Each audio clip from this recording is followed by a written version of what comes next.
Bom dia, cavaleiros e damas do Colégio Ângulo. Hoje nós vamos aí para a nossa segunda aula já, né? De redação do terceiro trimestre. Olha que bacana, né? Caminhamos e caminhamos muito, caminhamos bem, né? Que coisa positiva, que coisa bacana. E hoje nós vamos retomar um assunto que eu acho que é muito importante e sempre prudente falar quando a gente fala desse universo de produção de texto, de redação, seja para o Enem, né? Que tem um formato muito específico, muito característico, ou para qualquer produção de texto. E aí vale ressaltar para qualquer produção de texto mesmo, seja ela literária, ficcional, né? Seja ela dissertativa, descritiva ou narrativa, os elementos coesivos e as formas de coesão são importantíssimos. Né? Então, é uma receita, um elemento básico para qualquer produção de texto. Por quê? Os elementos coesivos, eles permitem a progressão textual, né? Então, ele permite que o texto ele continue caminhando, ele continue crescendo, só que evitando-se repetições desnecessárias, né? E articulando de forma clara e coerente os textos para que haja inteligibilidade, para que haja compreensão, né? Sempre deixamos aí um praticando para vocês, né? Na apostila 3 ainda, página 36, todos os exercícios desta página, tá ok, pessoal? Então, vamos revisar aqui alguns conectivos que são essenciais para uma redação. Né? Então, quais são os principais tipos de conectivos que nós usamos para uma dissertação? Primeira coisa que a gente pensa é a seguinte, olha, a coesão, difícil demais conseguir nota 1000 na redação do Enem, na coesão, está lá na competência 4, né? A competência, a coesão, ela sempre vai ser avaliada na competência 4 e ela é interessante porque ela articula todas as partes do texto. Então, a gente costuma dizer que ela dialoga lá com a competência 1, o domínio da língua, e com a competência 3, que é o fluente, que é a fluente e articulada, a fluência, a progressão fluente e articulada do projeto de texto. Olha que coisa doida, né? Então, é uma competência, está lá na competência 4, mas se eu não uso bem essa ferramenta coesiva, a minha competência 1, o meu domínio da língua, ele vai ficar prejudicado e automaticamente a progressão fluente e bem articulada do meu projeto de texto também vai ficar deficitário. Então, acaba que se eu não conheço bem as ferramentas de coesão, eu posso perder em mais de uma competência a pontuação. Né? Então, o próprio Aurélio, né, já traz para nós que coesão significa conexão, nexo, associada à coerência. Né? Então, é muito importante, é essencial que a gente domine essa ferramenta que está aí à nossa disposição. E muitas vezes, a gente fica pensando, quando a gente pensa muito em coesão, a gente fica muito focado só em pronome. Longe disso, tá, pessoal? Né? Quando a gente fala de coesão, eu posso estar falando de um conjunto de elementos que vão entre conjunções, né?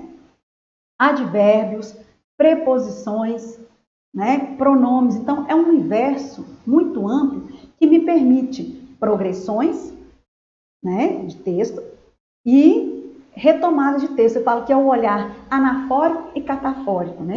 Então, eu retomo algo que já foi dito, eu projeto algo que ainda vai ser dito, fazendo link, fazendo pontes entre essas ideias, entre termos, frases, orações, períodos. Às vezes, eu tenho um conectivo que retoma toda a ideia cercada e dita no texto, né?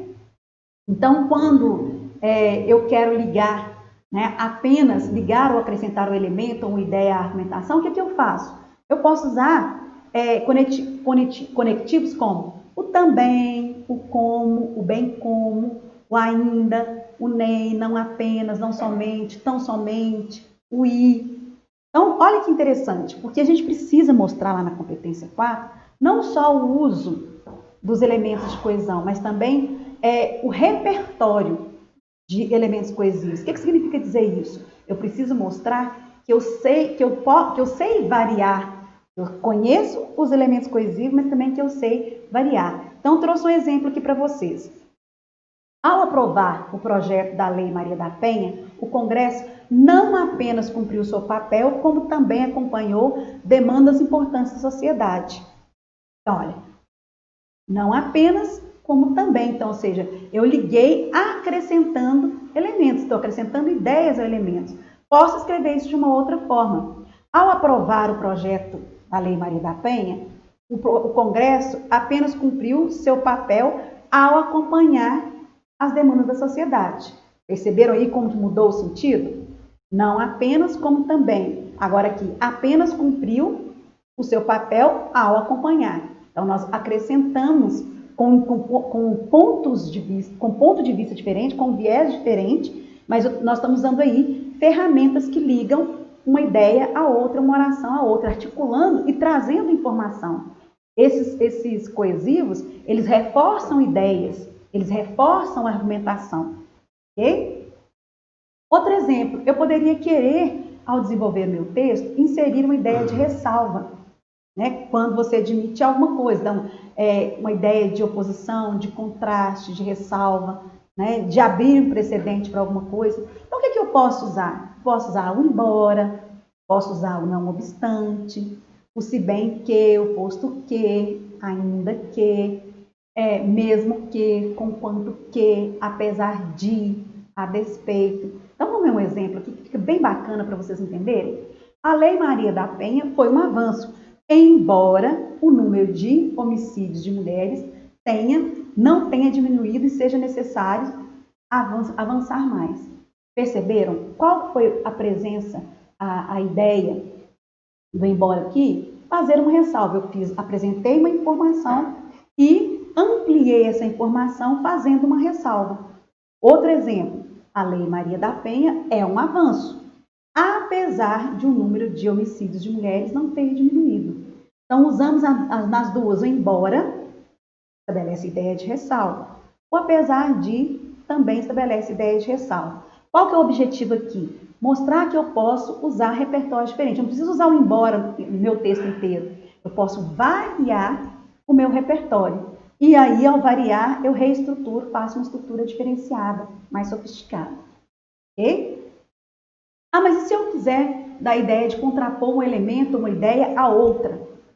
Né? Como a gente chama aí de adversar. Né? Eu quero contrapor uma ideia a outra. Eu posso usar o mas, o porém, o contudo, entretanto, todavia. Né? Então, vamos ver um exemplo aqui bacana. A aprovação da Lei Maria da Penha foi um avanço jurídico importante. Porém, ela não gerou todos os resultados esperados.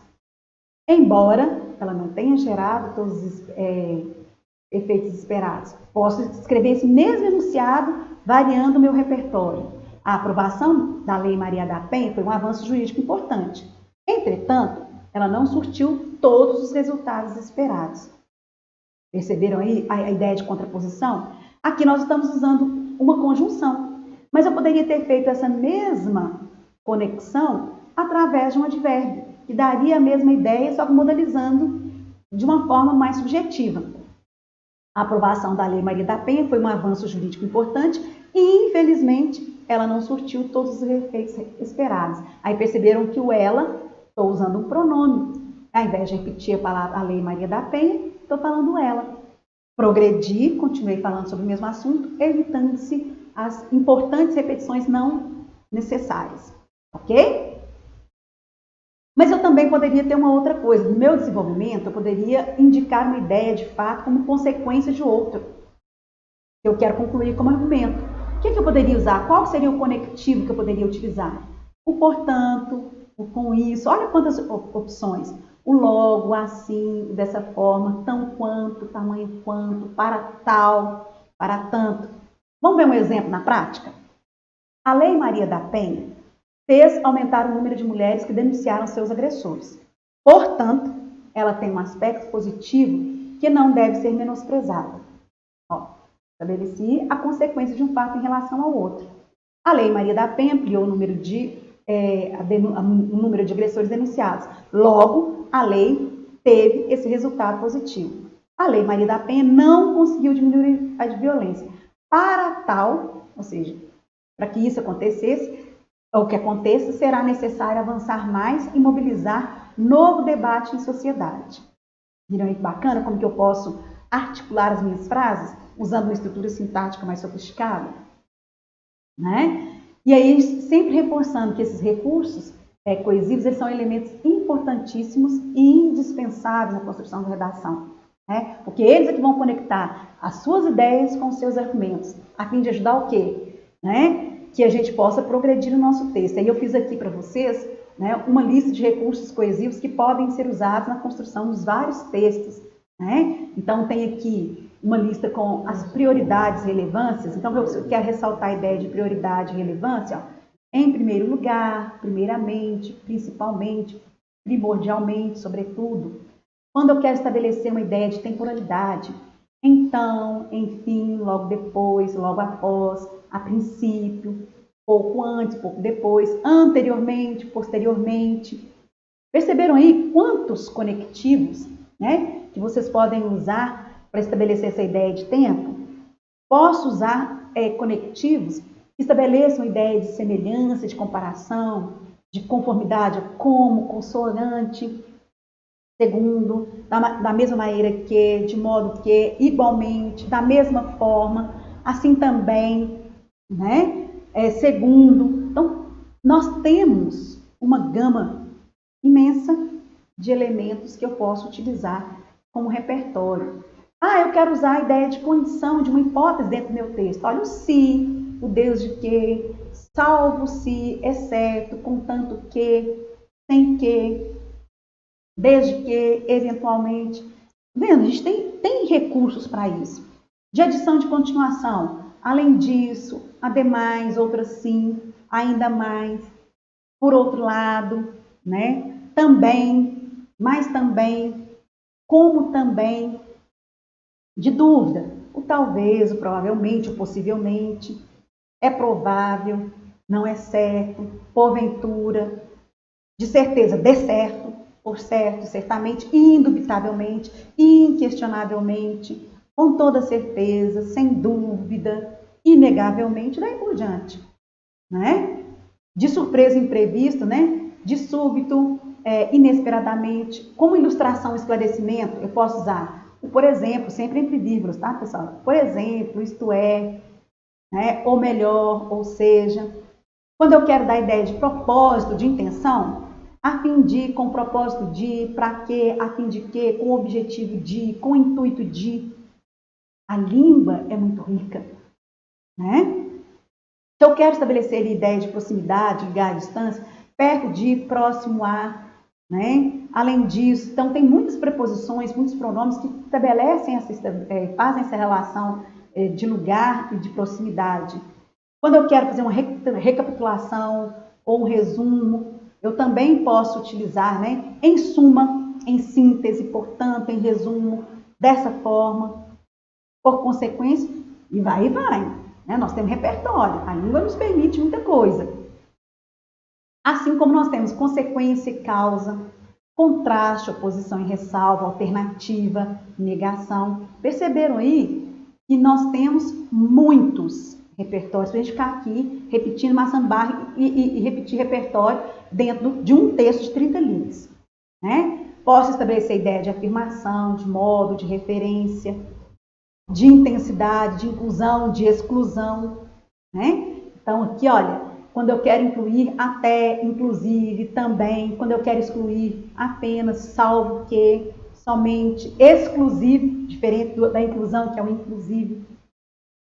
Ou seja, nós queremos demonstrar, né, com essa reflexão, com esse debate aqui, é que a ferramenta, né, a competência 4 do Enem, né, dos mecanismos de coesão, de articulação, ela pode ser muito bem explorada e a gente pode garantir tranquilamente os 200 pontos nesse quesito, se a gente explorar os recursos que a língua nos oferece e que nós conhecemos também, né? Espero que vocês utilizem bastante essa tabela, na hora que estiverem produzindo, teve dúvida, recorra a ela, até estiver aí, até ter né, segurança, tranquilidade, para não precisar de usá-la, né? Grande beijo, sucesso a todos!